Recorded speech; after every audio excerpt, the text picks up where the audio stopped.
आना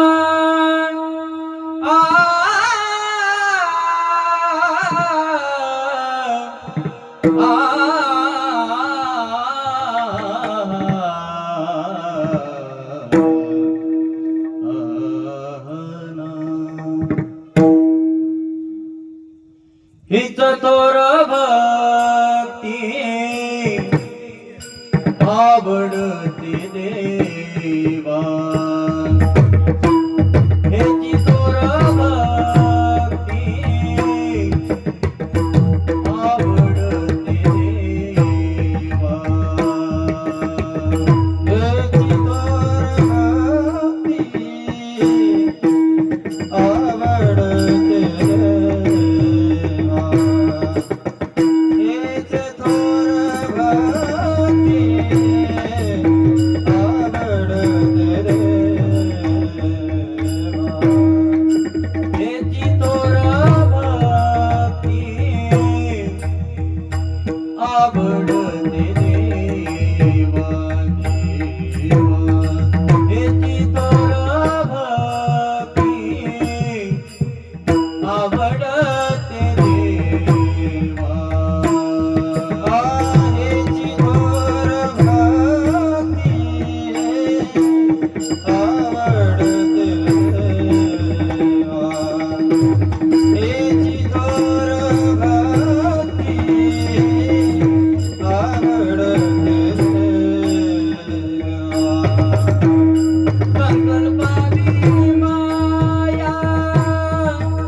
हिची थोर भक्ती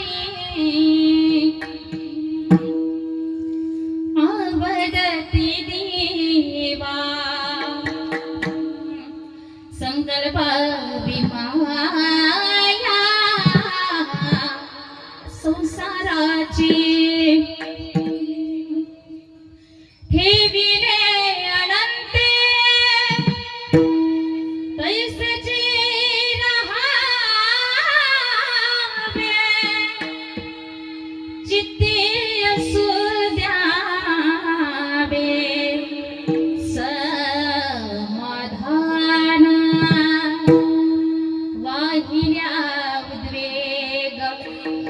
दुःखाची किवाडा भोगणे ते फाड संचिताचे ठेविले अनंते तैसेची रहावे चित्ती असू द्यावे समाधान तुका म्हणे भाला तया म्हणे भाला वाहो हा संसार देव पाये वाहो हा संसार देव पाये ठेविणे अनंते तैसेची राहावे चित्ती असू द्यावे समाधान विठ्ठला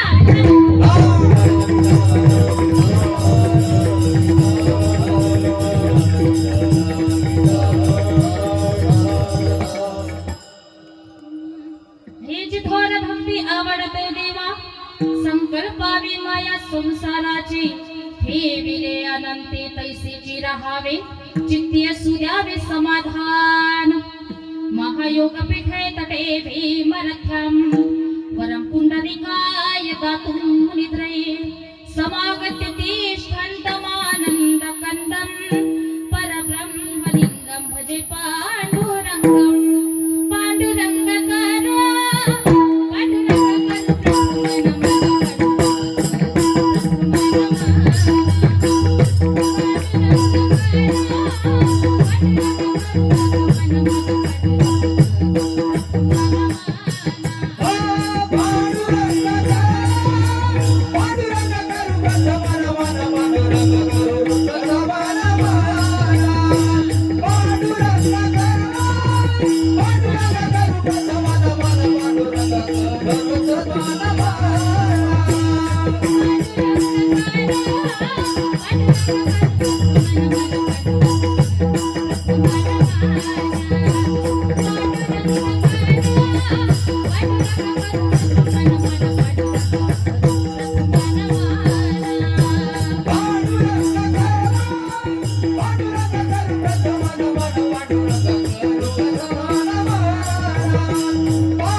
Om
सेवक झालो तुमच्या लागलो निज चरणास शिव घोडा चक्रवर्ती तयाचे पाय माझे चित्ती शरण शरण हनुमंता तुम्हा आलो रामदूता काय भक्तीच्या त्या वाटा मज दावया सुफटा मस्तक हे पायावरी या वारकरी संतांच्या विठ्ठला विठ्ठला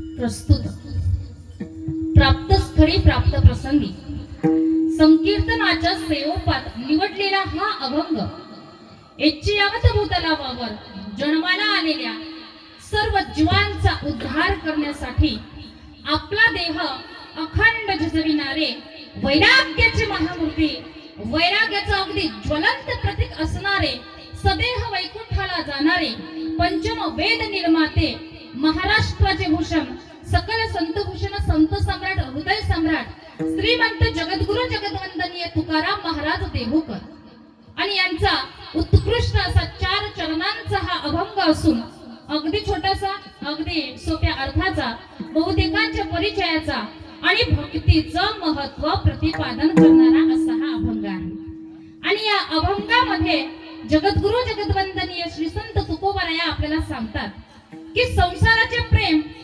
थोडं कमी करून ते देवाकडे वळवावे हीच थोर भक्ती त्या भगवंताला आवडते। आणि त्या अनंताने त्या भगवान परमात्म्याने जसे आपल्याला ठेवलेले आहे ना दादा आणि ज्या स्थितीमध्ये ठेवलेले आहे त्या स्थितीमध्ये आपण आपलं समाधान मानलं पाहिजे। आणि आपण जर समाधान नाही मानलं ना हो आपण जर त्या ठिकाणी उद्वेगच करीत बसलो तर वाटेला सुद्धा दुःख येणार आणि हे भोग भोगणे म्हणजे पूर्व संचिताचे फळ आहे।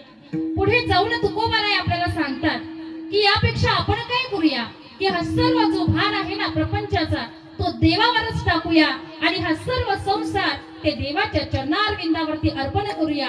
हा झाला अभंगातील थोडक्यात सांगायचं म्हणजे भावार्थ। आता सेवेला सुरुवात करण्याआधी अल्पसा परिहार द्यायचा तो म्हणजे असा की आपल्या पुण्य पावन असलेल्या लोटे या गावामध्ये अगदी 3 वर्ष या ठिकाणी आपण या ठिकाणी सप्ताहाचं नियोजन केलं होतं आणि परत आता आहे 4थं वर्ष बरोबर ना।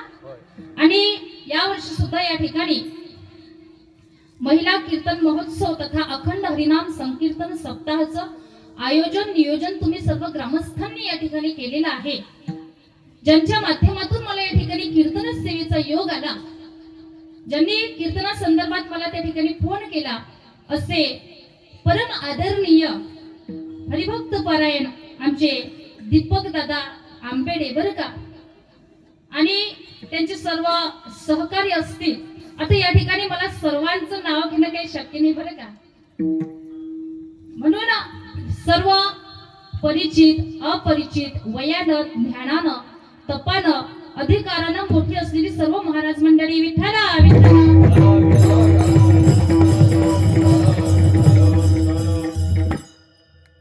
या कार्यक्रमाला विशेष मार्गदर्शन ज्यांचं आहे असे परम आदरणीय माननीय श्री चंद्रकांतजी दादा चाळके साहेब बरं का सरपंच ग्रामपंचायत लोटे बरं का त्यांचं अथक मोलाचं असं मार्गदर्शन तुम्हाला या ठिकाणी लाभत आहे। आणि दादांनी तर मला असं सांगितलं का ताई आमचा हे जे सप्ताहाचं नियोजन होतं ना आमची जी संकल्पना होती तर ही फक्त आणि फक्त 3 वर्षासाठी होती बरं का पण या वर्षी सुद्धा या ठिकाणी सप्ताहाचं नियोजन व्हावं आपल्या गावाला त्या ठिकाणी कीर्तन ऐकायला मिळावीत संतांची वचन ऐकायला मिळावीत याकरिता ज्यांनी या ठिकाणी प्रेरणा दिली असे चाळके साहेब असतील बरं का त्यानंतर आदरणीय राजेंद्र दादा बापू आंबरे बरं का. आता या ठिकाणी खूप सुंदर नियोजन तुम्ही ग्रामस्थांनी केलेलं आहे. कारण नियोजनाची दृष्टी प्रत्येक कालाच असेल असं नाही ना माऊली. अहो कुठल्याही गोष्टीचं नियोजन करायचं आहे. फॉर एक्झाम्पल सप्ताहाचं नियोजन करायचंय बरं का माऊली. मग त्याकरिता मंडप कसा असावा, साऊंड सिस्टीम कशी असावी, गायक वादक कसे असावेत, अगदी वस्तुस्थितीनं हे ध्यान तुम्हा लोटेवासियांना आहे. म्हणून तुम्हा सर्व ग्रामवासियांकरता एकदा जोरदार टाळ्या फार सुंदर नियोजन या ठिकाणी आपण केलेलं आहे. गायनाची सुंदर अशी साथ देण्याकरता महाराज मंडळी आहेत. मृदंगाची सुंदर अशी साथ देण्याकरता आमचे मृदंग वादक दादा या गावचे आहेत बरं का, वेदांत दादा. त्यानंतर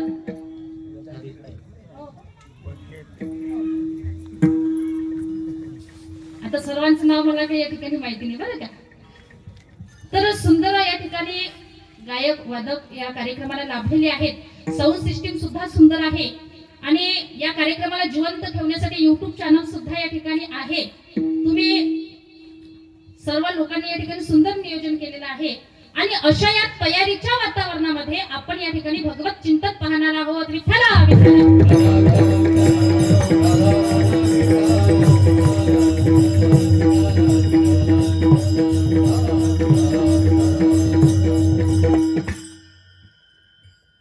ऍक्च्युली खरं सांगायचं झालं ना तर आमचा आज इथे येण्याकरता 800 किलोमीटरचा प्रवास झालेला आहे बरं का. अतिशय त्या ठिकाणी धावपळीमध्ये या ठिकाणी यावं लागलं. पण इथे येऊन मला अतिशय आनंद वाटला बरं का. आणि एवढ्या मोठ्या संख्येने तुमची ही उपस्थिती बरं का. कीर्तनाला तुम्ही येता, संत ज्या मार्गाने जायला आपल्याला सांगतात त्याच मार्गाने जाणारे आपण लोक आहात. मार्ग दावनिया गेल्याथी दयानिधी संतते तेने जे पंथे चालू जाता. आणि ऐका माझ्या ताईंनो, माझ्या दादांनो, कुणीही नाही येत बरं का या कथा कीर्तनाला. अरे सपने तो सभी सजाते हैं, सपने तो सभी सजाते हैं, लेकिन टूट जाते हैं. ठीक उसी तरह शुरू कथा कीर्तन में तो वही लोग आते हैं जिन्हें हमारे राम और कृष्ण बुलाते हैं, जिन्हें हमारे राम और कृष्ण बुलाते हैं. भाग्यवान लोक या ठिकाणी आपण आहात की एवढ्या मोठ्या संख्येने आपण या ठिकाणी कीर्तनाला उपस्थित राहता. आणि खरंच सांगायचं झालं तर आपला भारत देश हा अतिशय पवित्र आणि पावन देश आहे. त्यामध्ये महाराष्ट्र, या महाराष्ट्राला कित्येक वर्षापासून संतांची एक परंपराच लाभलेली आहे.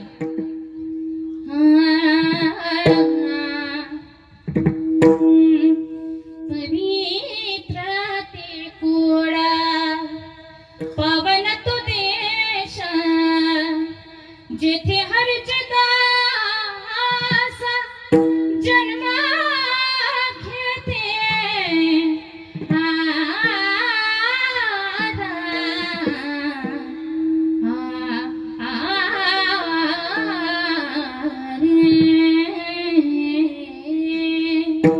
बघा या भारत देशामध्ये अनेक जाती, अनेक पंथ, विविध भाषा बोलल्या जातात माझ्या दादांनो, माझ्या ताईंनो. पण ऐका ना हो, सर्वांच्या हृदयामध्ये मात्र एकच भावना, India is my country. All the Indians are my brothers and sisters. सारे भारतीय माझे कोण आहेत? बांधव आहेत. याचा अर्थ असा आहे भारतीय संस्कृती ही उच्च कोटीची आहे की Indian culture is the great culture, Indian philosophy is the great philosophy. भारतीय संस्कृती आणि भारतीय तत्वज्ञान हे जगामध्ये श्रेष्ठ आहे. आणि अशा या संस्कृतीचा गौरव करण्याचं कार्य अनेक अनेक थोर महापुरुषांनी अनेक अनेक कार्यक्षेत्रामध्ये केलंय दादा. मग कदाचित ते राजकीय, सामाजिक, आर्थिक कार्यक्षेत्रामध्ये काम करणारे लोक असतील, यांनी या संस्कृतीला अगदी उंच पातळीवर नेऊन पोहोचवण्याचं कार्य केलं. याच्याही पुढे जाऊन सांगते बघा, या भारतासारखा देश जगाच्या पाठीवर शोधूनही सापडणार नाही ना. कारण आपल्या भारत देशाला काय म्हटलं जातं? भारत माता. तुम्ही कधीतरी ऐकले का हो अमेरिकन माता, पाकिस्तान माता, ऑस्ट्रेलियन माता, चीन माता, रशिया माता, आफ्रिका माता? कधीतरी ऐकलंय? अहो त्यांना माताच काय, मावशी सुद्धा म्हटलं जाणार नाही. कारण जेवढा आपला भारत देश पवित्र आणि पावन देश आहे, ते देश तेवढे पवित्र आणि पावन देश नाही की ज्या देशाचं वर्णन एका गीतकाराने फार सुंदर केलंय. जहां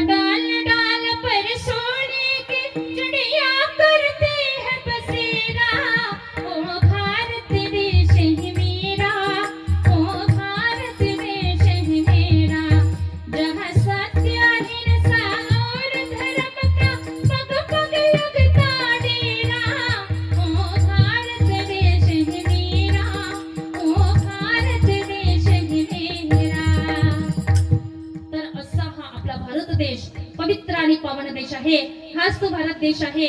या भारत देशामध्ये भगतसिंग, सुखदेव, राजगुरू, चंद्रशेखर आझाद, नेताजी सुभाषचंद्र बोस, राष्ट्रमाता राजमाता जिजाऊमा साहेब, छत्रपती शिवाजी महाराज, स्वामी विवेकानंद, कैवल्य साम्राज्य चक्रवर्ती विष्णुमाऊली संत श्रेष्ठ ज्ञानोबराया, वैराग्य रागरसिक, जगद्गुरु जगदवंदनीय तुकाराम महाराज, संत नामदेव महाराया, संत चोखोबराया, संत नाथबाबा, संत जनाबाई, मीराबाई, मुक्ताबाई, बहिणाबाई आणि आदि करून अखिल संत नामदियाडी या भारतामध्ये होऊन गेले बरं का. हाच तो भारत देश आहे की या भारत देशामध्ये स्वामी विवेकानंद होऊन गेले की ज्यांनी आपल्या भगवत धर्माची पताका परप्रांतामध्ये रोवली बरं का. त्यावेळेस कुठे त्यांचं रक्त शांत झालं. ऐका मायबाप, ज्या वेळेला स्वामी विवेकानंद आपली भगवत गीता घेऊन परप्रांतामध्ये गेलेत ना माऊली, त्या वेळेला आपल्या या भगवद्गीतेला अतिशय कमी लेखलं गेलं आणि ही भगवद्गीता सर्व धर्मग्रंथांच्या खाली ठेवण्यात आली. सगळ्या लोकांची भाषणे चालू झाली, सगळ्या लोकांनी भाषण द्यायला सुरुवात केली. शेवटी स्वामी विवेकानंदांना उठवण्यात आलं. स्वामी विवेकानंद त्या ठिकाणी उठले, व्यासपीठावरती गेले. व्यासपीठावरती गेल्यानंतर आता लोक हसायला लागली ना माऊली की हे 16 वर्षाचं बालक आणि हे काय बोलणार. पण ऐका ना हो, स्वामी विवेकानंद व्यासपीठावरती गेले, माईक हातामध्ये घेतला आणि पहिला शब्द वापरला की माय ब्रदर्स अँड सिस्टर्स, माझ्या प्रिय बंधू आणि भगिनींनो, असं म्हटल्यानंतर बघा त्या हॉलमध्ये कमीत कमी 8 तास टाळ्यांचा कडकडाट चालूच होता माऊली. स्वामी विवेकानंद म्हणतात की अरे अरे तुम्ही आमच्या भगवद्गीतेला एवढं मानाचं स्थान देता, एवढं मानाचं स्थान देता की सर्व धर्म ग्रंथांचा पाया आमची गीता. एक जण उठलं, शहाणं होतं ते बरं का, त्यांनी ती भगवद्गीता काढली, मध्ये ठेवली, म्हणे आता तुम्ही काय बोलणार. पण ऐका ना, स्वामी विवेकानंद त्याच्यावरही बोलले. स्वामी विवेकानंद म्हणतात अरे तुम्ही आमच्या भगवद्गीतेला एवढं मानाचं स्थान देता की सर्व धर्म ग्रंथांचा गाभा आमची गीता आहे. उठलं हो, तेच पटकन, छानच होतं ना ते जरा, तरी ती भगवद्गीता काढली, वरती ठेवली, म्हणे आता तुम्ही काय बोलणार. पण ऐका ना, स्वामी विवेकानंद त्याच्यावरही बोलले. स्वामी विवेकानंद म्हणतात अरे तुम्ही आमच्या भगवद्गीतेला एवढं मानाचं स्थान देता, एवढं मानाचं स्थान देता की सर्व धर्म ग्रंथांचा कळस आमची गीता आहे. याला म्हणायचं बुद्धी चातुर्य, संभाषण कौशल्य, हजरजबाबीपणा. आणि हे फक्त आणि फक्त भारतातच होऊ शकतं, अन्यथा नाही. विठ्ठला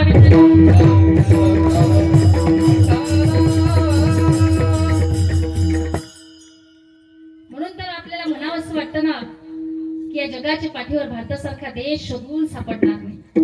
आणि भारतासारखा देश नाही, महाराष्ट्रासारखं राज्य नाही, पंढरपुरासारखं तीर्थ नाही, पांडुरंगासारखं दैवत नाही, ज्ञानोबरायांसारखे संत नाही, ज्ञानेश्वरी सारखा ग्रंथ नाही, वारकरी संप्रदायासारखा संप्रदाय नाही, रामकृष्ण हरी सारखा मंत्र नाही, अरे रामायणासारखी आचारसंहिता नाही, दशरथासारखी वडील नाही, कौशल्यासारखी आई नाही, रामासारखा मुलगा नाही, सीतेसारखी सून नाही, भरत लक्ष्मणासारखे भाऊ नाही, उर्मिलेसारखे जाऊ नाही, रावणासारखा शत्रू नाही, बिभीषणासारखा मित्र नाही, कोल्हे इतका लबाड नाही, कावडे इतका धूर्त नाही, काजळ इतका काळे नाही, लोणे इतका मऊ नाही. या माणसाच्या शरीरासारखं दुसरं शरीर कुणाचं नाही. आणि जगाच्या पाठीवर छत्रपती शिवाजी महाराजांच्या नंतर तसा दुसरा राजा कुणी झाला नाही, तसा दुसरा राजा कुणी झाला नाही. आणि त्या महाराष्ट्रात, त्या भारत देशात आपण जन्म घ्यावा, मग आपण किती भाग्यवान बरं का. बघा, हीच ती महाराष्ट्राची भूमी आहे की या भूमीमध्ये जगद्गुरु जगदवंदनीय तुकोबाराया होऊन गेले बरं का. आणि त्याच तुकोबारायांचा अभंग या ठिकाणी आपण सेवेकरता निवडलेला आहे. तुकोबाराय म्हणजे अगदी परखडवाणी बरं का, अगदी परखड वक्तृत्व करणारे जर कोण असतील तर ते तुकोबाराय आहेत बरं का. आणि तुकोबारायांचा अधिकार सामान्य नाही माझ्या दादांनो. अरे घरात नाही आन, गावात नाही मान, तरी चित्तात समाधान, जगद्गुरु तुकोबाराय. तुकाराम तुकाराम नाम घेता कापेयम, तुकाराम तुकाराम. ते तुकोबारायांचा अभंग सेवेकरिता निवडलेला आहे. आणि या अभंगामधून महाराज आपल्याला उपदेश करतात. पण ऐका, उपदेश कुणी करायचा? ज्याचा अधिकार असेल त्याने उपदेश करायचा. आता उपदेश करणाऱ्या व्यक्तीचा अधिकार तरी कसा असावा, तर उपदेश करणारा जो व्यक्ती आहे ना दादा, आणि तो जो उपदेश करतो आहे त्या उपदेशाचा त्याला स्वतःला अनुभव असला पाहिजे. आणि अनुभव जर नसेल तर तो व्यक्ती उपदेश करू शकत नाही. तुकोबारायांना अनुभव असल्या कारणानं तुकोबाराय आपल्याला उपदेश करतात बरं का. श्रीमद भागवत कथा तुम्ही कदाचित ऐकलेली असेल, तर श्रीमद भागवत कथेमध्ये गोकर्ण आपल्या वडिलांना उपदेश करतो. काय त्यांचं नाव? आत्मदेव बरं का. आणि गोकर्णाचे वडील आत्मदेव गोकर्णाचा उपदेश ऐकतात. याचा अर्थ असा आहे, चांगला जर उपदेश असेल ना तर तो ऐकावा, कारण चांगला उपदेश हा माणसाचं कल्याणच करत असतो.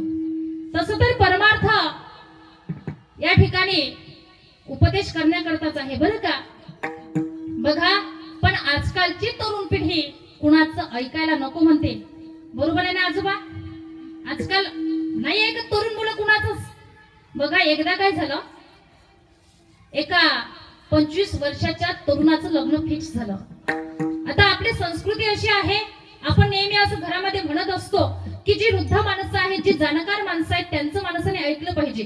पण ही तरुण पिढी नाही ऐकत बरं का. 25 वर्षाच्या तरुणाचं लग्न फिक्स झालं. मग त्याचे 10-15 मित्र त्याच्या समोर गोळा झाली आणि म्हणू लागले, हे बघ बंटी, तुझ्या लग्नामध्ये आपण एकही म्हातारा न्यायचा नाही. अरे अजिबात न्यायचं नाही. काय रे म्हणे ती म्हातारी माणसं, काही नाचू देत नाही, काही पिऊ देत नाहीत, एन्जॉय वगैरे काहीच करू देत नाही, न्यायचंच नाही म्हातारा.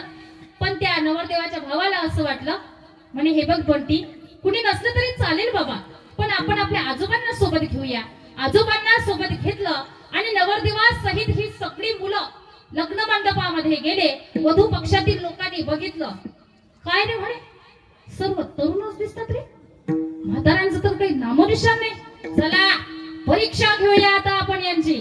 मग एक 80 वर्षाचे म्हातारे आजोबा रामभाऊ नावाचे काठी टेकवत टेकवत टेकवत त्या ठिकाणी गेले. मुलांना म्हणू लागले, मुलांना आलात? होय आबाजी आलोय. आमची मुलगी नेण्याकरिता आलात? हो, तुमची मुलगीच नेण्यासाठी आलोय. बरं, आंदण सुद्धा नेणार ना? तो काय आमचा ट्रक उभा आहे, अगदी गच्च भरून भरून त्या ठिकाणी आम्ही तुमचं आंदण घेऊन जाणार. बरं मुलांना, आम्ही तुम्हाला हुंड्यामध्ये 10 एकर जमीन दिली, जमीन ती सुद्धा तुम्हाला तुमच्या सोबत नेता आली पाहिजे. आणि मुलांना, ती जमीन जर तुम्हाला तुमच्या सोबत नेता येत नसेल ना, तर आम्ही तुमच्या सोबत आमच्या मुलीला पाठवणार नाही. मग काय हो, उतरली नाही या मुलांचे फुल प्यायले होते. राम हो, जमीन जमीन कशी न्यायची. मग नवरदेवाच्या भावाला आठवण आली आपल्या आजोबांची बरं का. सोबत घेतलेलं होतं, गाडीमध्ये बसलेले होते बिचारे. आणलं आजोबांना समोर, म्हणे मुलांना आता आपल्याला याचं उत्तर नाही जमायचं, आजोबांना पुढे करा. मग आजोबा शांभाऊ नावाचे गेले. रामभाऊना म्हणतात, रामभाऊ बोला ना शांभाऊ. म्हणे हे बघा, तुमच्या जशा काही अटी आहेत ना, तशा माझ्या सुद्धा काही अटी आहेत. बोला ना शांभाऊ, काय तुमच्या अटी? हे बघा, तुमची ही मुलगी जशी मंडपात दिसते आहे ना, तुमचं अंदाज जसं हे मंडपात आहे ना, तशी रामभाऊ तुम्ही आम्हाला हुंड्यामध्ये जी 10 एकर जमीन दिला ना, जमीन ती सुद्धा तुम्ही या मंडपामध्ये घेऊन या. ती आम्ही आमच्या सोबत घेऊन जायला तयार आहे. आला ना अनुभवी कामी. म्हणून अनुभवी माणसाने ऐकलं पाहिजे गड्या. पण आजकाल लोक अनुभवी माणसांचं ऐकत नाही. हीच फार मोठी अडचण आहे. विठ्ठला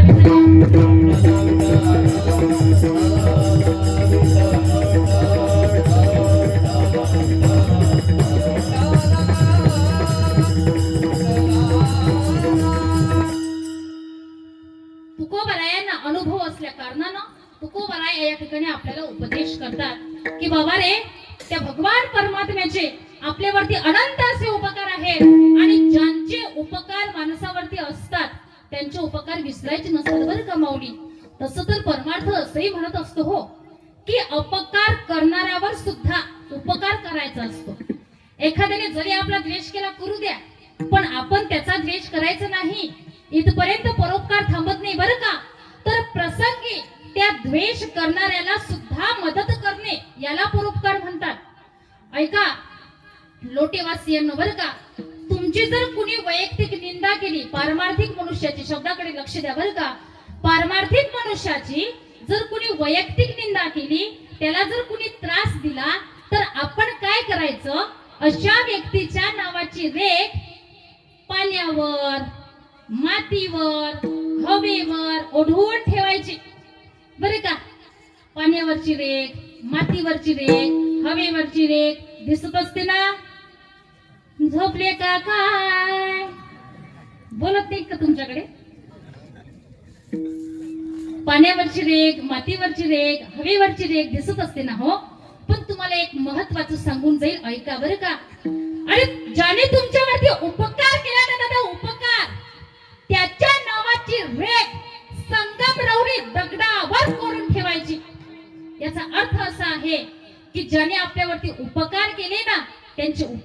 कधी विसरायचे नसतात मायबाप.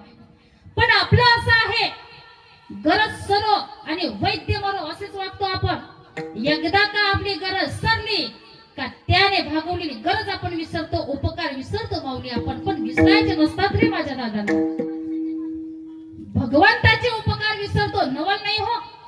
सध्याच्या परिस्थितीचा जर विचार केला, आई वडिलांचे किती उपकार आहेत आपल्यावरती बरं का. पण आई वडिलांचे उपकार आपण विसरतो. आणि एक दिवस म्हणतो त्या आई वडिलांना, ओ आई बाबा काय केलंय तुम्ही आमच्याकरता. मला तुम्ही सांगा, एवढे उपकार त्या आई वडिलांच्या आपल्यावरती, तरी सुद्धा जर तो मुलगा आपल्या आई वडिलांवरती परत फिरत असेल तर मला तरी असं वाटतं हो, त्याने कितीही दिवस कथा आणि कीर्तन ऐकली ना तरी काहीच उपयोग होणार नाही. अरे माय बाप केवळ काशी, तेने न जावे तीर्थासी. आई या शब्दाचा अर्थ तरी काय आहे हो. आ म्हणजे आत्मा, ई म्हणजे ईश्वर. आत्म्याला ईश्वराचा साक्षात्कार करून देते, तिला आई म्हणतात. पण आपलं असं झालंय माऊली, 4 तांदूळ डोक्यावर पडले, बायको घरात आली, कधी आई वडिलांना विसरून गेलो कळत नाही हो मुलांना. आमची संस्कृती तरी काय आहे. मातृदेव भवा पितृदेव भवा आचार्य देव भवा अतिथी देव भवा अशी म्हणणारी आमची ही संस्कृती. आणि आज त्यांचेच आई वडील वृद्धाश्रमात राहतात. विचार करण्यासारखी गोष्ट आहे. अरे जगाच्या पाठीवर मुलांवर सर्वात जास्त प्रेम करणारी जर कोण असेल ना दादा, तर ती आहे आई. बाळा ए बाळा जेवलास का नाही रे असं म्हणणारी कोण आहे हो, आई आहे. पण त्याच आई वडिलांना आपण आज विसरत चाललोय. आई वडील जोपर्यंत असतात ना हो तोपर्यंत कळत नाही बरं का, आणि गेल्यावर परत मिळत नाही. आणि एकदा ढगा आड गेलेला सूर्य परत दिसेल, पण माती आड गेलेली आई परत कधीच दिसू शकत नाही बरं का. मला जर कोणी विचारलं ना की सुरेखाताई या जगामध्ये श्रीमंत कोण, मी सांगेल त्याला, अरे ज्याला आई वडील आहेत तो श्रीमंत. या जगामध्ये यशस्वी कोण, ज्याने आपल्या आई वडिलांची किंमत केली तो. या जगामध्ये विजयी कोण, ज्याने आपल्या आई वडिलांचे शब्द पूर्ण केली तो. आणि खऱ्या अर्थाने या जगामध्ये नालायक कोण, ज्याने आपल्या जिवंत आई वडिलांना घराच्या बाहेर लाथा मारून काढला रे दादा, तो नालायक आहे, तो नालायक आहे. बघा नंतर रडून काही उपयोग होत नाही. या आई आई तू का सोडून गेलीस ग मला. आई तू माझ्या जीवनामध्ये होती ना ग, खऱ्या अर्थाने प्रेमाचा सागर होता आई. आई तू आज सोडून गेली मला, कळते तुझी महती. आई ए आई का सोडून गेलीस ग मला. कशाला गेलीस आई तू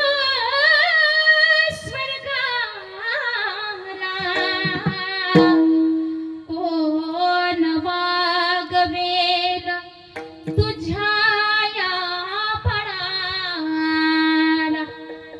जीवनामध्ये तुम्ही फार संपत्ती कमावली, फार इस्टेट कमावली म्हणजे झालं असं नाही. अरे ज्या घरामध्ये तुमचे आई वडील दुःखी असतील ना त्या ठिकाणी तुमच्या संपत्तीचा, प्रॉपर्टीचा, इस्टेटीचा काहीच उपयोग होत नाही. आणि तुम्ही फार एज्युकेटेड झालात, फार डिग्री मिळवल्या तुम्ही तुमच्या जीवनामध्ये, पण तुमचे आई वडील दुःखी असतील ना हो काही उपयोग नाही तुमच्या डिग्रीचा, तुमच्या पदाचा, तुमच्या एज्युकेशनचा. आणि आज जर आपण सिच्युएशन बघितली सध्याची, तर आज वृद्धाश्रमात राहणाऱ्या जास्तीत जास्त आई वडिलांची संख्या कुणाची असेल तर ती आहे शिकल्या सवरलेल्या लोकांच्या आई वडिलांची. बरोबर आहे ना काकाजी. मग काय घेतलंय काय आम्ही आमच्या शिक्षणातून. एखाद्या वेळेला जा ते वृद्धाश्रमाला भेट द्या आणि विचारा ते खितपत पडलेल्या वृद्धाश्रमातल्या आई वडिलांना, आई ओ बाबा तुमचा मुलगा काय करतो हो. मोठ्या अभिमानाने सांगतील ते आई वडील, ताई दादा आमचा मुलगा तर ऍडव्होकेट आहे, ऍडव्होकेट, डॉक्टर आहे, डॉक्टर, इंजिनियर आहे, टीचर आहे, पायलट आहे, प्रिन्सिपल आहे. पण त्या वृद्धाश्रमात खितपत पडलेले एकही वृद्ध जोडप तुम्हाला असं नाही म्हणणार माऊली की आमचा मुलगा अडाणी शेतकरी आहे. कारण शेतकऱ्याचे आई वडील कधीच वृद्धाश्रमात पोहोचत नाहीत. ही वस्तुस्थिती आहे, ही वस्तुस्थिती आहे. कुणाचे पोहोचतात मग शिकल्या सवरलेल्या लोकांचे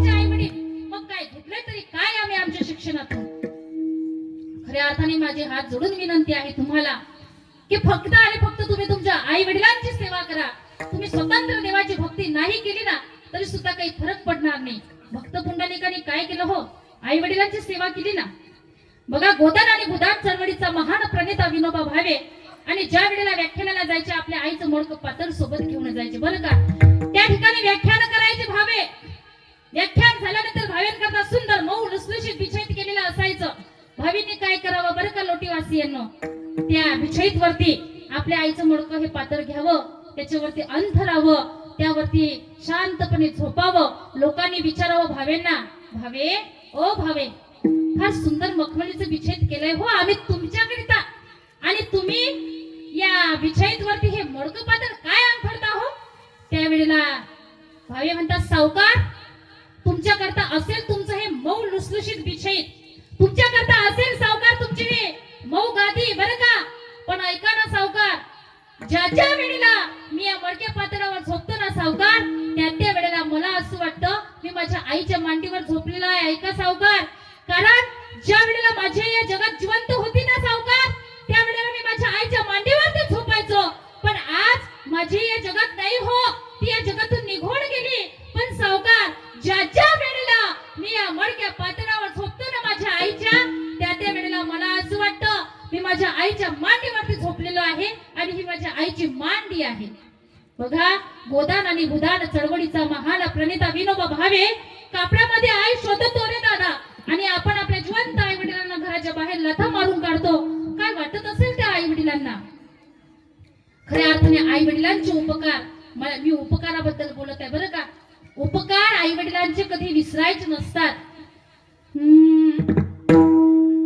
हर बात को तुम भूलो भले, माँ बाप को मत भूलना, उपकार इनके लाखों हैं, इस बात को मत भूलना. चाहे लाख कमाए धन दौलत, ये बंगला कोठी बनाई है, माँ बाप है ना खुश है, तेरे बेकार सारी कमाई है. ये लाख नहीं ये खाक है, इस राज को मत भूलना, उपकार इनके लाखों हैं, इस बात को मत भूलना.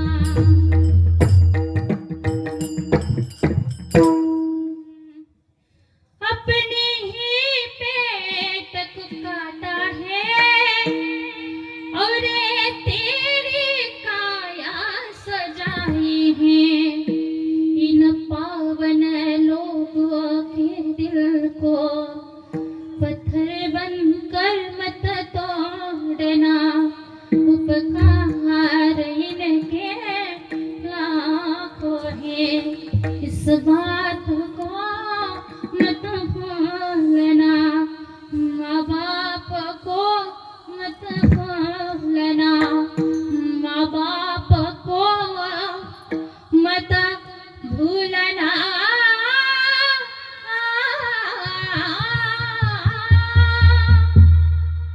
आई वडिलांची सेवा करा गड्या, जीवनामध्ये दुसरं आपल्या काही कामात पडणार नाही बरं का. कारण आई वडिलांचे उपकार आहेत तसे त्या देवाचे सुद्धा आपल्यावरती उपकार आहेत. कारण एखाद्या वेळेला म्हणूया आपण लोटीवासियांनो की आम्हाला हे शरीर आमच्या आई वडिलांनी दिले, पण हे इंद्रिय देणारा कुणीतरी असेल ना हो. दिले इंद्रिय हातपाय कान,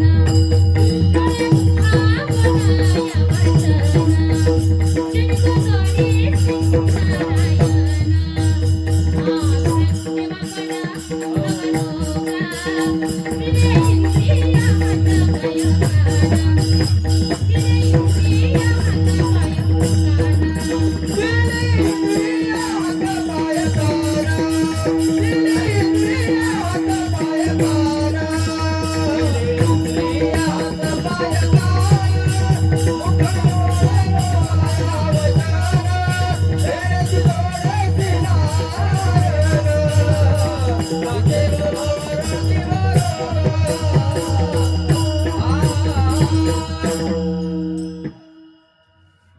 देणाऱ्याचे उपकार मानताना तुम्ही लोटेकार मानता ना? जपले का काय देणाऱ्याचे उपकार मानताना तुम्ही, मग त्या भगवान परमात्म्याने आपल्याला हे इंद्रिय दिले आणि किती उपकार ते देवाचे आपल्यावरती, बरं का? डोळे, नाक, कान, हात, पाय सर्व काही दिलं, बरं का? पण एक मनुष्य दुसऱ्या मनुष्यासारखा नाही. मग एवढे उपकार त्या भगवंताच्या आपल्यावरती, मग आपण तरी काय केलं पाहिजे? तर त्या भगवंताचं भजन केलं पाहिजे. कारण भगवंताला दुसरं तिसरं काही आवडत नाही. हो, भगवंताला पाहिजे फक्त आणि फक्त भाव. देवा भावाचा उकेला, देवा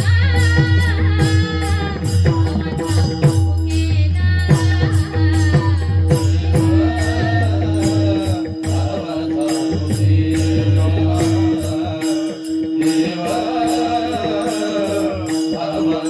उकेला.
मग आता काही लोक म्हणतील ठीक आहे ताई, करूया आम्ही भक्ती. पण ताई, आम्हाला प्रपंच आहे, मुलंबाळ आहे, घरदार आहे, बायकोपूर आहे, काय काय सांभाळायचं ताई आम्ही. सांगा मी काय करू, भक्ती करू का पोट भरू, भक्ती करू का पोट भरू.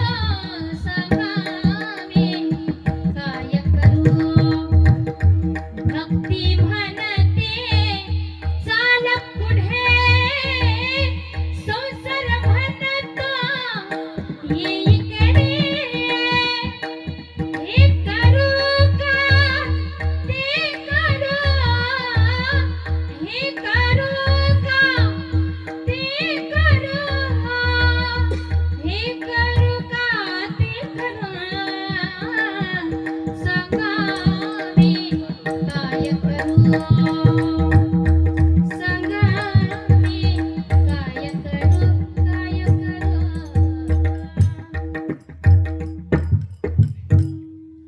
काहीच करायचं नाही, बरं का? थाईचा बैसोने कराये कचिंता, थाईचा बैसोने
काही लोक म्हणतील ठीक आहे ताई करूया आम्ही भक्ती, पण आम्ही भक्ती तरी कोणती करावी? तर बघा, देवाला आवडणारी भक्ती करायची.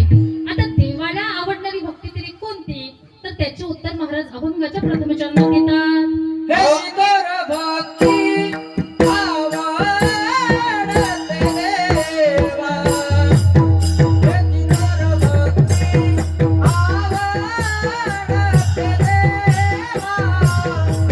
हे कर भक्ती आवडते देवा.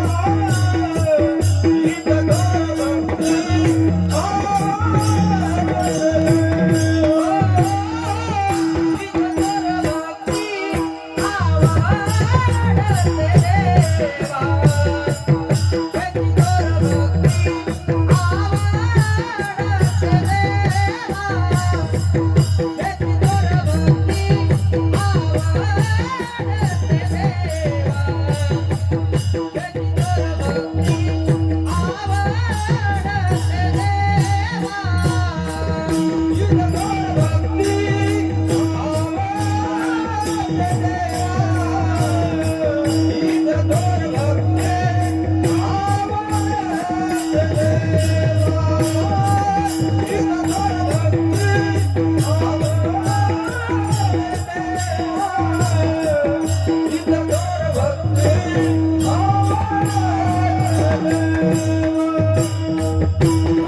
महाराज अभंगाच्या प्रथम चरणात सांगतात, हिची थोर भक्ती आवडते देवा. थोर भक्ती याचा अर्थ मोठी भक्ती, आणि त्या भगवंताला आवडणारी भक्ती. केवळ देवपूजा करणे, बरं का महिला मंडळ, तुम्हाला सांगते, केवळ देवपूजा करणे, व्रतवैकल्य करणे म्हणजे भक्ती नाही. कारण देवपूजा तुम्ही करीत आहात, व्रतवैकल्य आपण करीत आहात, पण त्यामध्ये जर तुमची श्रद्धा नसेल, भाव नसेल, प्रेम नसेल, तर तुमच्या देवपूजेचा, तुमच्या व्रतवैकल्याचा त्या ठिकाणी काहीच उपयोग होत नाही, बरं का. एक मनुष्य बघा संध्याकाळच्या वेळेला माळ जप करते, राम कृष्ण हरी जय जय राम कृष्ण हरी, हे राम कृष्ण हरी जय जय जय जय राम कृष्ण हरी. माळ जप चालू आहे, पण काय झालं, नेमकं एक मांजरीचं पिल्लू किचन वाट्यावरनं जात होतं. किचन वाट्यावरती दुधाचं पातेलं ठेवलेलं होतं, बरं का. आणि ते मांजरीचं पिल्लू त्या दुधामध्ये तोंड घालणार तेवढ्यात या मनुष्याने काय केलं, तो जप सोडून दिला आणि ती माळच घेतली, त्या मांजराला मारून फेकली, बरं का. गेला. मंदिरामध्ये गेल्यानंतर त्याने मंदिराच्या प्रवेशद्वारासमोर चप्पल वगैरे काढली. आतमध्ये गेला, देवाची पूजा अर्चना करतोय. पण त्याचं लक्ष जे आहे, त्याचं चित्त जे आहे ते मात्र ते चप्पल मध्ये आहे. अरे बापरे, आपण तर चप्पल देवाच्या मंदिराच्या प्रवेशद्वारासमोर काढलेली आहे, कोणी नेणार तर नाही ना. तुम्हाला सुद्धा असं वाटत नाही ना कधी? हा, हे काय भक्ती आहे का? भक्ती खरी पडते मना बाहेरी, हे का भक्ती खरी पडते मना बाहेरी, देह देवा पुढे लक्ष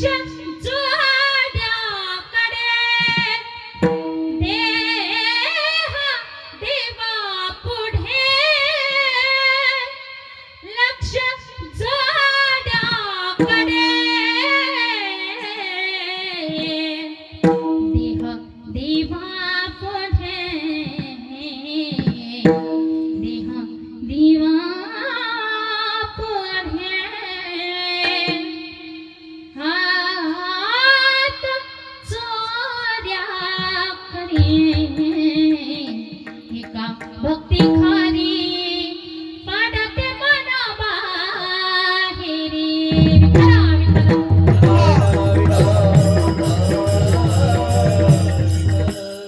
मग भक्ती तरी कशाला म्हणतात ऐका लोटेकर, बरं का. फार सुंदर आहे रामायणातील एक प्रसंग, की एक वेळचा प्रसंग असा की भगवान श्रीराम प्रभू सुखासना बसलेले असताना भगवान श्रीराम प्रभूंना लखनजींनी 5 प्रश्न विचारले. किती प्रश्न?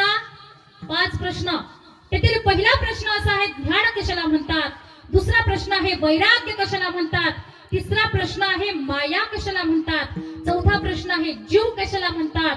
पाचवा आणि शेवटचा प्रश्न, भक्ती कशाला म्हणतात. लखनजी विचारता भगवान श्रीराम प्रभूंना, अरे दादा, ध्यान तरी कशाला म्हणतात. उत्तर देताना श्रीराम प्रभू सांगतात, अरे लखन, सर्व ठिकाणी ब्रह्म पाहणे याला ध्यान म्हणतात. वैराग्य कशाला म्हणतात. सर्व भोगांना काक विष्टेप्रमाणे मानणे याला वैराग्य म्हणतात. माया कशाला म्हणतात. तर मी आणि माझं एवढंच जाणणं याला माया म्हणतात. जीव कशाला म्हणतात. जो आत्मस्वरूपाला विसरला त्याला जीव म्हणतात. पाचवा आणि शेवटचा प्रश्न, भक्ती कशाला म्हणतात. लखनजी विचारतात, अरे दादा, भक्ती तरी कशाला म्हणायचं. त्यावेळेला उत्तर देताना श्रीराम प्रभू सांगतात, अरे लखन बाबा, जी माझ्यासाठी केली जाते ना ती भक्ती आहे. मग यशोदा माता, कौसल्या माता कान जरी पकडत असेल पण लखन त्याच्यात माझी प्रसन्नता असेल तर ती माझी भक्ती आहे, बरं का. आता ही काय भक्ती आहे का. आम्ही बारीक बारीक करू हजामत बारीक, लसूण मिरची कोथिंबीरी अवघा झाला माझा हारी, कंदमुळा भाजी कंदमुळा भाजी, अवघी विठाई माझे, अवघी विठाई माझे. महाराज म्हणता हे सुद्धा माझी भक्ती आहे, बरं का. बघा, भक्तीबद्दल बोलत असताना मी सांगेल तुम्हाला की कैवल्य साम्राज्य चक्रवर्ती विष्णुमाऊली संत श्रेष्ठ धनोपरायांची भक्ती त्या भगवंताला आवडली. वैरागी राजरसिक जगद्गुरु जगदवंदन तुकोबरायांची भक्ती भगवंताला आवडली. नाथबाबांची आवडली, चोखोबरायांची आवडली, जनाबाई, मीराबाई, मुक्ताबाई, बहिणाबाई आदी करून अखिल संत मंदिरांची भक्ती भगवंताला आवडली. मग तुम्ही म्हणणार, लोटेकर, आमचीच भक्ती ताई त्या भगवंताला का आवडत नाही. त्याचं कारण असं आहे माऊली, आपलं सांगू का कसं आहे. दिवस बदलला, वार बदलला का आमचा देव बदलतो. हो, सोमवाराला आम्ही शंकराच्या मंदिरात नमः शिवाय नमः शिवाय नमः शिवाय ओम नमः शिवाय, ओम नमः शिवाय, हर हर भोले नमः शिवाय. हर हर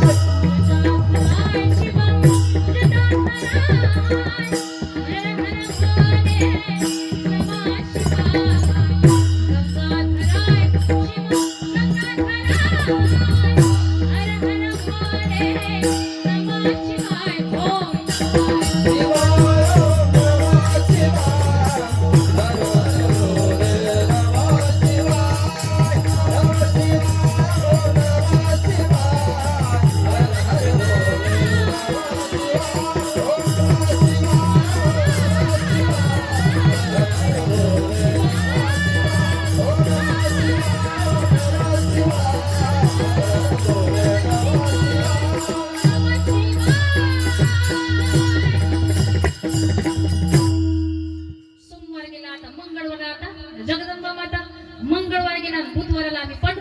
मंदिरात बुधवार गेला आणि आता गुरुवार आला. आता आमच्याकडचं शेगावचं सांगायचं झालं तर बरं का आमच्या संत नगरीचं मंदिरे कळस बोलला शेगावी मंदिरा शेगावीच्या भूमीवरती संत गजानन योगी येती शेगावीच्या भूमीवरती संत गजानन योगी येती हेती समाधी ऋषी पंचमीला गहिवरला साधारा मंदिरे कळस बोलला शेगावी मंदिरा किंवा मग दिगंबरा दिगंबरा श्रीपाद वल्लभ दिगंबरा दिगंबरा दिगंबरा श्रीपाद वल्लभ दिगंबरा. गुरुवार गेला आणि आता शुक्रवार आला. आता जय संतोषी माय फुटाणे खाय तिकडेच राय. शुक्रवार गेला आणि आता कोणता वार महिला मंडळ हा शनिवार. आता जय बजरंग बली तोड़ दे दुश्मन की नलीन भर दे हमारी. शनिवार गेला आणि आता रविवार आला. आता हम वाग्या प्रेम नगरावारी सावध होणी भजनी नामा सेवकरा कैवारी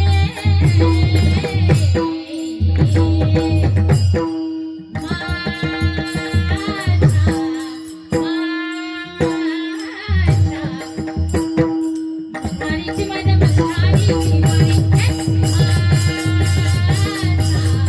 मस्तानीची माझ्या मस्तानीची मल्हारीची वारी मल्हारीची वारी हे मल्हारीची वारी मल्हारीची वारी मल्हारीची वारी मल्हारीची वारी. बघा सज्जनांनो माय बापांनो आपण जर असा दिवस बदलून वार बदलून जर देव बदलत असू ना तर आपली भक्ती त्या भगवंताला आवडत नाही. तुकोबराय म्हणता अरे आपुला तो एक देव करुणी घ्यावा तेने विना जीवा सुख नोहे हे चिथोर भक्ती आवडते देवा.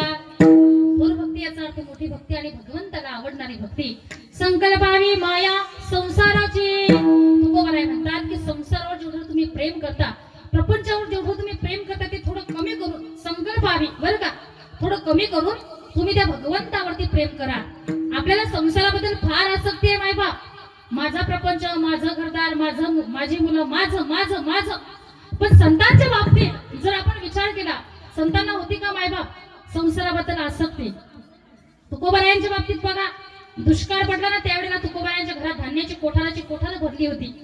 पण लोकांची हाल अपेक्षा त्रास डोळ्यांनी बघवलं नाही म्हणून सगळ्या संपत्तीचा त्याग केला वाटून दिली ती धान्याची कोठार लोकांना. आणि नंतर तुकोबारायांच्या पदरी गरिबी आली आणि लोक उगाच म्हणतात की तुकोबारायांना खायला भाकरी नव्हत्या म्हणून तुकोबाराय भंडारा डोंगरावर गेले. अरे बाबा हे मुळात चुकीचं आहे.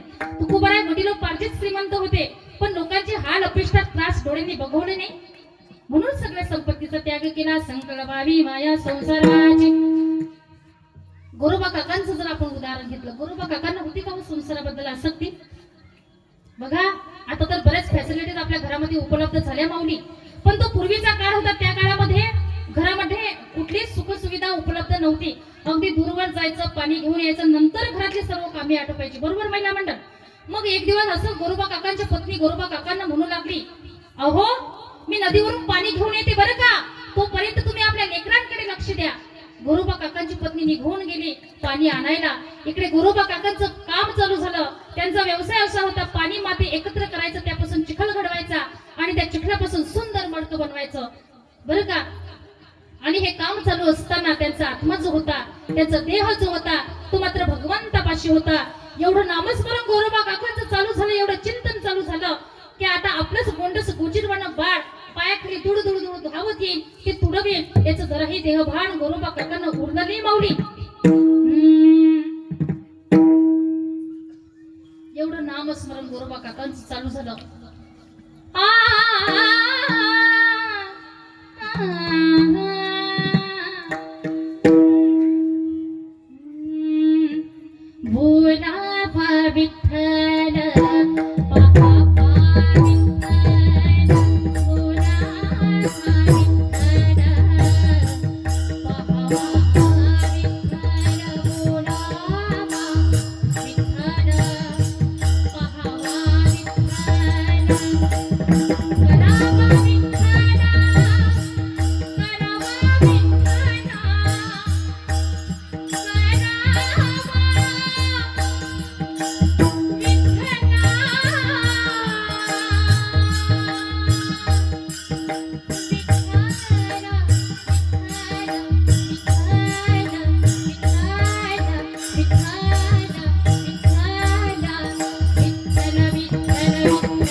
की आता आपलं छोटस गोंजीरवाणं गोंडस बाळ आपल्या पायाखाली येईल आणि ते तुडवेल याच जराही देहभान गोरोबा काकांना उरलं नाही मौली.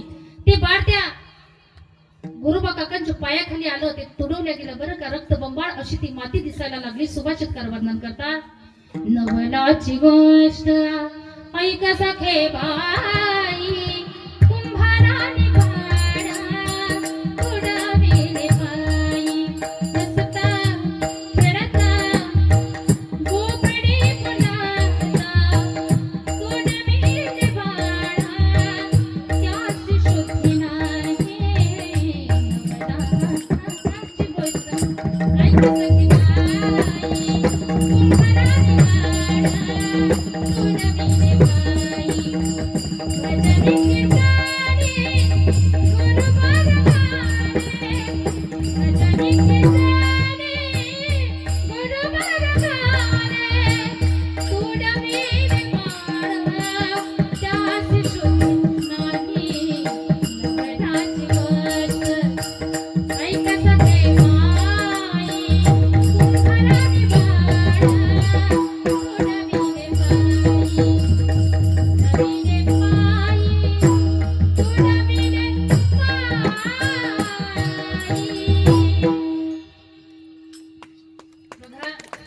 यालाच म्हणायचं संकल्पावी माया संसाराची.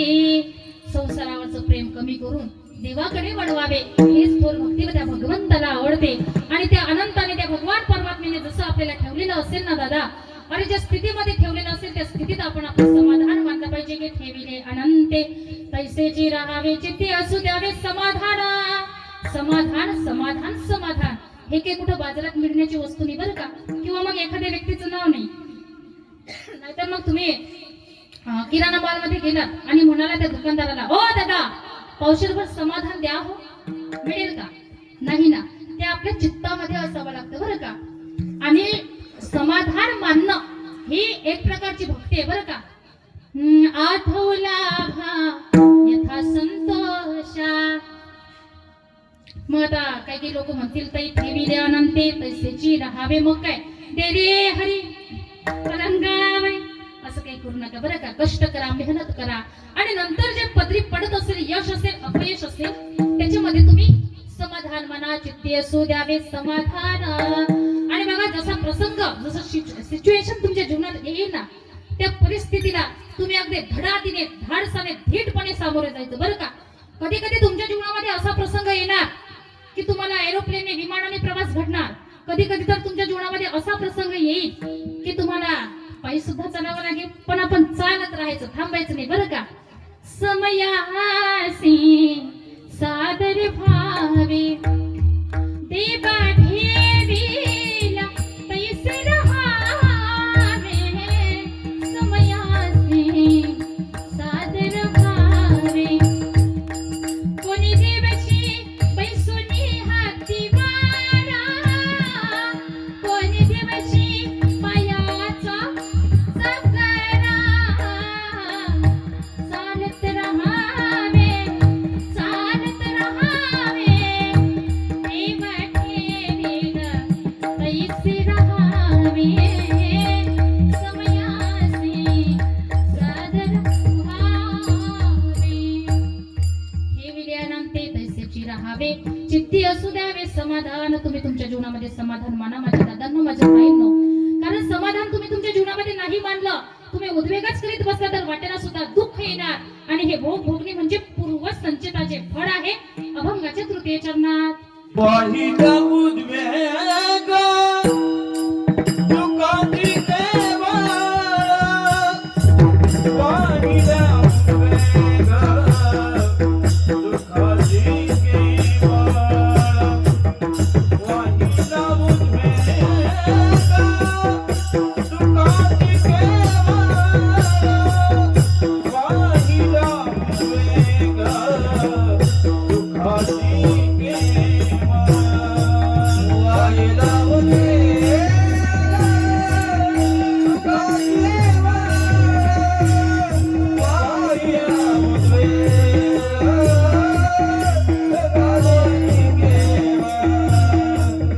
वाहिला उद्वेग दुःखाची केवळ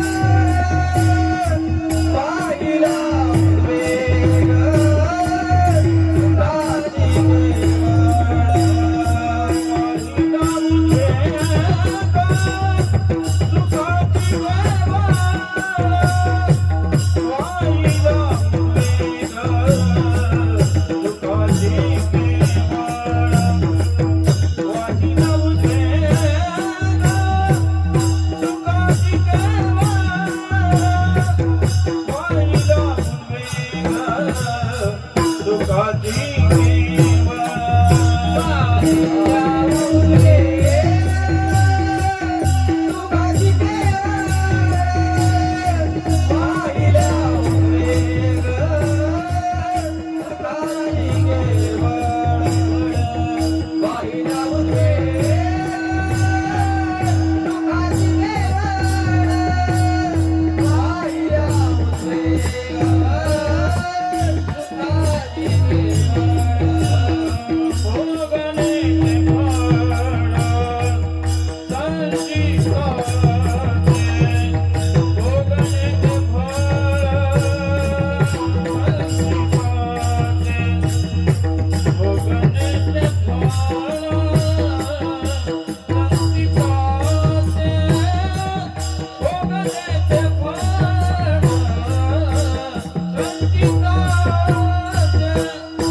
माझ्या तृतीय चरणात सांगतात वाहिल्या उद्वेग दुःखची केवाड.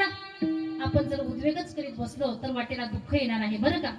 आणि बघा जे भोग प्रारब्धामध्ये असतील, जे आपल्या संचितामध्ये असेल ती मात्र आपल्याला भोगावं लागणार, ते काही केल्यानं सुटणार नाही बरं का. आणि तुम्हाला एक सांगते बरं का लोटीकर, बघा ज्यांना ज्यांना सुखामध्ये देव आठवतो बरं का, वाक्य नीट आहे का, ज्यांना ज्यांना सुखामध्ये देव आठवतो ना ती खरी भक्ती. कारण दुःखामध्ये सगळेच देवाला आठवतात बरं का ताई, बरोबर आहे ना. नको नको ते अट्टहास लोक दुःखाच्या प्रसंगाला करत असतात, पण ज्या वेळेला माणसाच्या जीवनामध्ये सुख असतं, जिकडे तिकडे ऐश्वर्य असतं ना, त्या वेळेला मात्र तो भगवान परमात्मा तो देव आपल्याला आठवत नाही बरं का तात्या.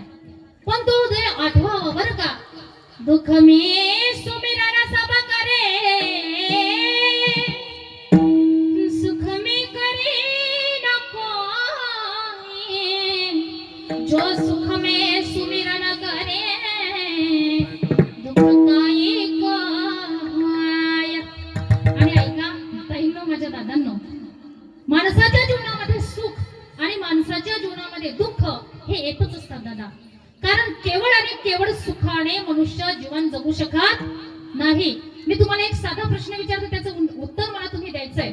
मला तुम्ही सांगा माणूस किती पायाने चालतो हो? किती पायाने? हा, 2 पायाने. चुकीचं आहे. कसं चुकीचं आहे हे तुम्हाला सांगते ऐका. ज्या वेळेला आपण रस्त्याने चालत असतो आणि रस्त्याने चालत असताना ज्या वेळेला आपण आपलं हे पहिलं पाऊल जमिनीवर टाकतो, त्या वेळेला आपलं दुसरं पाऊल कुठे असतं बोला? वर असतं, हवेत असतं बरोबर. आणि ज्या वेळेला आपण आपलं दुसरं पाऊल जमिनीवर टाकतो त्या वेळेला पहिलं पाऊल वर असतं, हवेत असतं. ऍक्च्युअली माणूस एकाच पायाने चालतो पण मदत 2 पायांची लागते. त्याच पद्धतीचं माणसाचं जीवन आहे.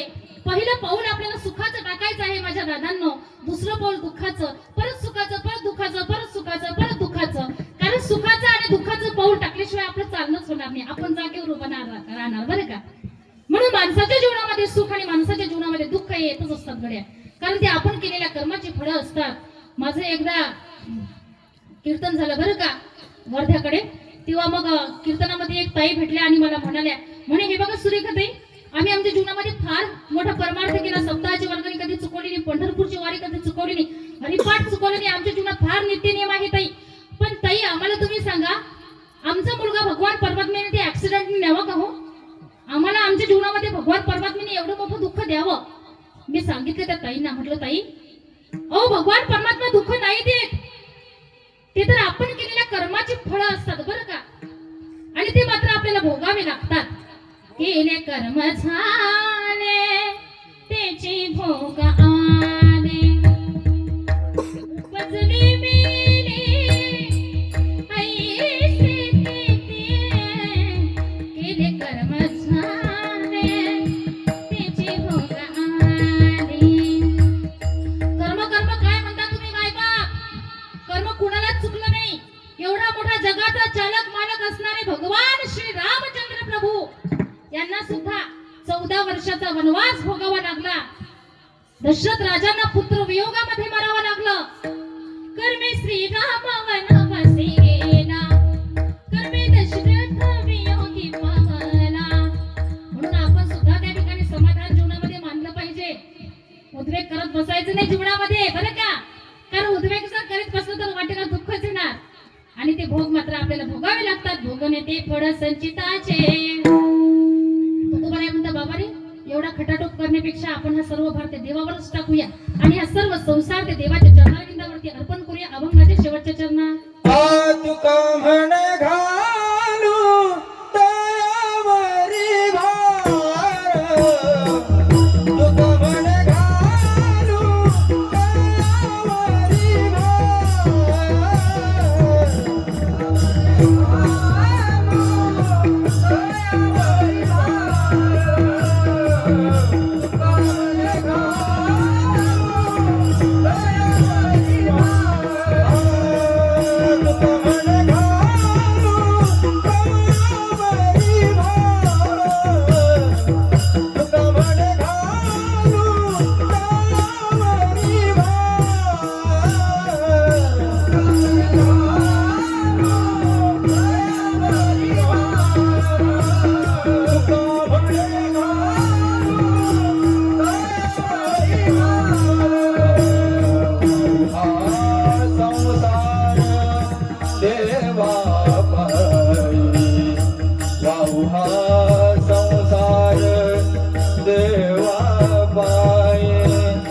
रे ग रे सा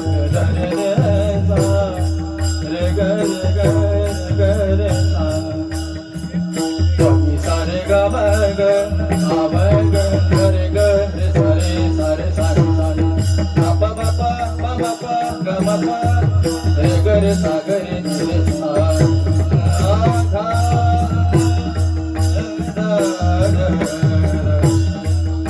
हा संसार देवा पायी वाव हा संसार देवा पायी वाव हा संसार देवा पायी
महाराज अभंगाच्या शेवटच्या चरणात सांगतात की हा आपण सर्व भार देवावर टाकून देऊया. आणि ऐका माय बाप, ज्यांनी ज्यांनी भगवंतावरती भार टाकला ना त्यांचा भार त्या भगवंतांनी सांभाळलाच बरं का. द्रौपदी ताईंनी भगवंतावरती भार टाकला होता, द्रौपदी ताईंचा भार भगवंतांनी सांभाळला. एवढंच नाही, चोखोबाची बहीण झाला शारंगधर, वहिनी उघडा दारा हाका मारी. बघा, आपण जर त्या भगवान परमात्म्यावरती भार टाकला ना तर तो भार निवारण्याचं काम तो भगवान परमात्मा करत असतो. कारण मागे पुढे उभा आहे सांभाळित, आली या आघात निवारा, या आघाताचं निवारण भगवान परमात्मा करत असतो. आता या ठिकाणी आपली कीर्तनाची वेळ हो का? 8 वाजता चालू झालाय आपलं. हा, 10 मिनिट उरलेले आहेत. बघा, एक सुंदर प्रसंग तुम्हाला सांगते. कृष्ण भक्तीत तल्लीन झालेल्या संत मीराबाई यांनी देवाचा धावा चालू केला आणि अशा प्रकारे देवाचा धावा चालू केला का प्रत्येक श्वासाला कृष्ण कृष्ण कृष्ण कृष्ण कृष्ण कृष्ण. एवढंच नाही बाई बाप, वडील श्रीकृष्ण, आई श्रीकृष्ण, बहीण श्रीकृष्ण, भाऊ श्रीकृष्ण. त्यावेळेला मीराताईंच्या वडिलांना असं वाटलं की हे मीराबाई आपल्या कुळाला कलंकित करेल, या मीराबाईंचं आपण लग्न करून द्यायला हवं. म्हणून मीराबाईंकरता त्यांच्या वडिलांनी लग्नाकरिता स्थळ बघायला चालू केली. त्यावेळेला मीराबाई आपल्या वडिलांना सांगतात, पिताश्री आता मला लग्न सुद्धा नकोय. का? कारण माझे पती सुद्धा कोण आहेत? श्रीकृष्ण परमात्मा आहेत. त्यावेळेला बघा, मीराबाईंच्या वडिलांनी मीराबाईंना पिण्याकरिता विष दिलं. ऐसी लागी लगन मीरा हो गई मगन,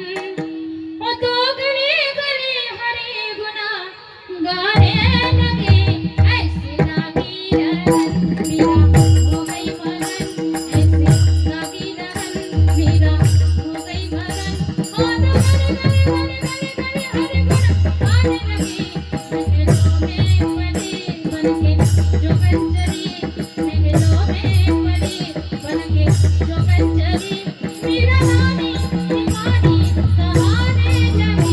मगन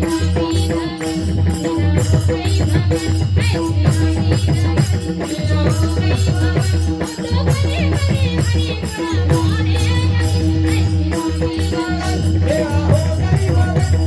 लागी लगन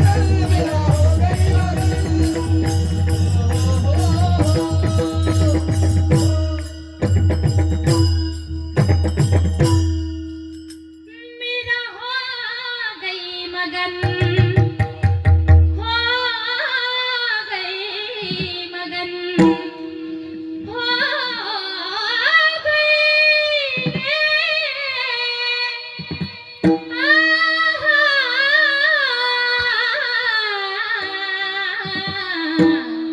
हो गई रे मगन विष प्यायला मीराबाई पण देवच काळे पडले राणाने विष पिया मनोअमृत पिया मीरा सागर विसरता समाने लगे दुख लाखों सहे मुख से गोविंद कहे मेरा प्रेमी प्रीतम को मनाने लगे ओ तो गले गले हरि गुण गाने लगे ऐसी लागी लगन आता काही लोक म्हणतील ताई विष मीराबाई प्यायल्या मग देव कस काय काढे पडले तर बघा मीराताईंनी आपला संपूर्ण भार ते देवावर टाकून दिला होता तुका म्हणे घालून तयावरी भार वाहुआ संसार देवापायी इथपर्यंत आपण आलो सर्वांनी एकदा हातामध्ये टाळी मुखामध्ये नाव विठोबा रुक्माई भजन करूया जय जय जय जय जय जय जय जय जय विठोबा रखुमाई जय जय काही वाजवा जय विठोबा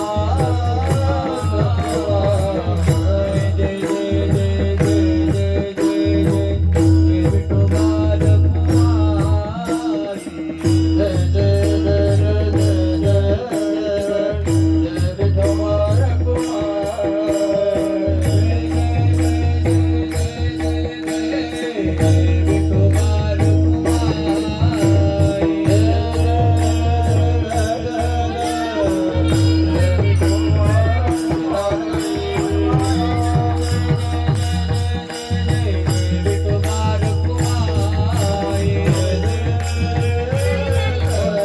विठोबा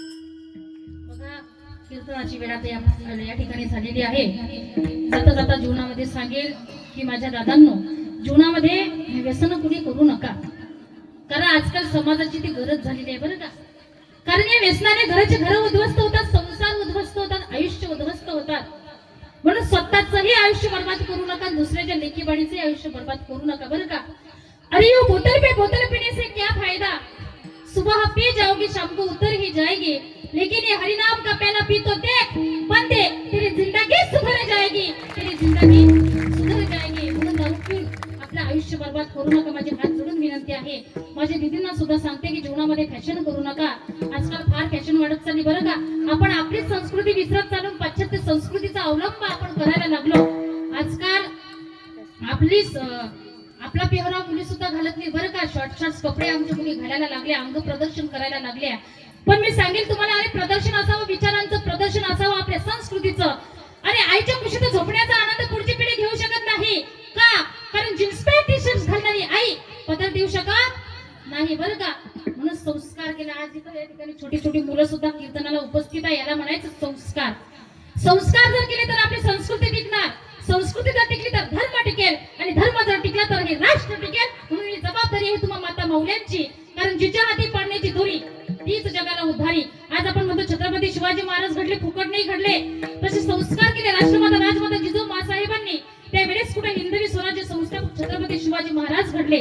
आणि राजाच्या अंगी जे गुण असायला पाहिजे ना दादा, ते सर्वचे सर्व गुण छत्रपती शिवाजी महाराजांच्या अंगी होते. राजा तरुण पाहिजे, संपत्तीवान पाहिजे, विद्वान पाहिजे, बलवान पाहिजे, कीर्तिवान पाहिजे, दयावान पाहिजे. सगळेचे सगळे गुण छत्रपती शिवाजी महाराजांच्या अंगी होते. म्हणून राजा असावा तो छत्रपती शिवाजी महाराजांसारखा.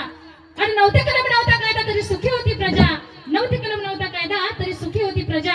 का? कारण सिंहासनावर होता माझा छत्रपती राजा, माझा छत्रपती राजा, माझा छत्रपती राजा. शिवनेरीवर शुभ जन्मला राजांचा अधिपती, सरराजांचा अधिपती. दैवत छत्रपती, दैवत छत्रपती. वंदे मातरम आम्हाला नाही कुणाची भीती. राजस्थापण्यासाठी केले ऐक मोलाची. येऊन भगवतो हाती स्वराज्य घडविण्यासाठी. आई शिवाई, आई जिजाई, आशीर्वाद हो पाठी, माझे आशीर्वाद हो पाठी. दैवत छत्रपती, दैवत छत्रपती. वंदे मातरम आम्हाला नाही कुणाची भीती.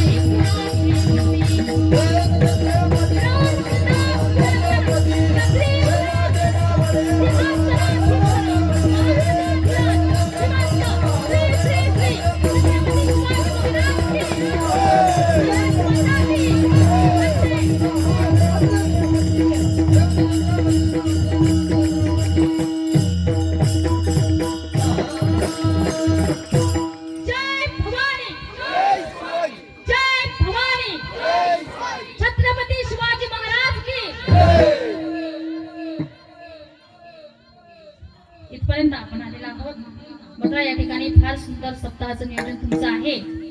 आणि मी तर असं म्हणते की हे असाच सप्ताह तुमचा निरंतर चालू देव बरं का. भगवान परमात्मा त्याला यश देव.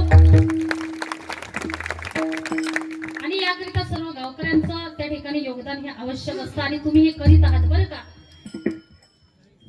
बघा आई वडिलांची सेवा करा. आणि ज्या भगवान परमात्म्याने आपल्याला हे सगळं काही दिलेलं आहे ना, ते भगवान परमात्म्याला विसरू नका. इथपर्यंत आपण आलेलो आहोत. झालेली सेवा पांडुरंगाच्या चरणी, संतांच्या चरणी, तुम्हा मायबापांच्या सर्वांच्या चरणी अर्पण करून सेवेला इथेच पूर्णविराम देऊया. ज्ञानेश्वर माऊली, नारायण माऊली.